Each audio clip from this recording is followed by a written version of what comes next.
नमस्ते। आज चाहिँ अब तपाईहरुलाई फर्टाइल पिरियडको बारेमा अलिकति जानकारी दिन गइरहेको छु। हुन्छ फर्टाइल पिरियड त धेरैजना फिमेलहरुले आफूले पनि सर्च गर्नु भएको होला वा नेटमा पनि एप रहेर कुन चाहिँ के हो फर्टाइल पिरियड, कुन बेला कन्सिभ गर्दाखेरि वा कन्ट्याक्ट गर्दाखेरि कन्सिभ हुन्छ भनेर पनि हेरिरहनु भएको होला। तर बेसिक कुरा के थाहा हुनु पर्यो भने चाहिँ फर्टाइल पिरियड भनेको यस्तो एउटा पिरियड हो जुन पिरियडमा चाहिँ हामीले हस्बेन्ड वाइफ रिलेसनमा बस्नुभयो भने चाहिँ प्रेग्नेन्सी हुने चान्स चाहिँ एकदम हाई हुन्छ। त्यति बेला नै उहाँहरूले चाहिँ रिलेसनमा बस्नुपर्ने हुन्छ हैन। आजकलको बिजी लाइफमा फिमेलहरु अब दुईजना मेल फिमेल दुईजना वर्किङ हुन्छ, उहाँहरूले स्ट्रेसले गर्दा टाइम नभएर पनि रिलेसनमा बस्न पाइरहनु भएको हुँदैन। तर यति यो टाइममा चाहिँ उहाँले टाइम निकालेर रिलेसनमा बस्नु भयो भने चाहिँ प्रेग्नेन्सी रेट चाहिँ हाई हुन्छ। फर्टाइल पिरियड भनेको के हो?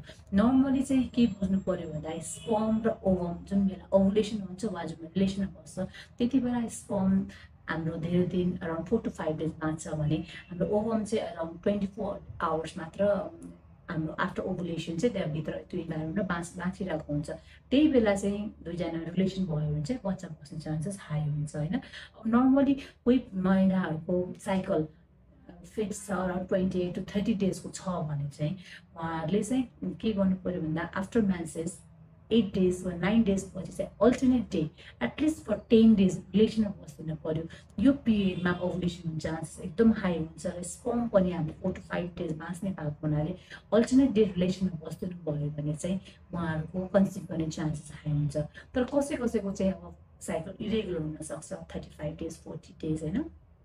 त्यस्तो हो भने चाहिँ के गर्नु पर्यो भन्दा अराउन्ड आफ्टर 8 to 9 days रिलेसनमा बस्न स्टार्ट गर्ने। त्यसपछि जबसम्म मेन्सेस हुँदैन त्यति बेलासम्म चाहिँ अल्टरनेट डे चाहिँ उहाँले रिलेसनमा बस्नु पर्यो। किनभने हाम्रो अन्डा ओभुलेसन त कुन बेला हुन्छ हाम्रो थाहा हुँदैन।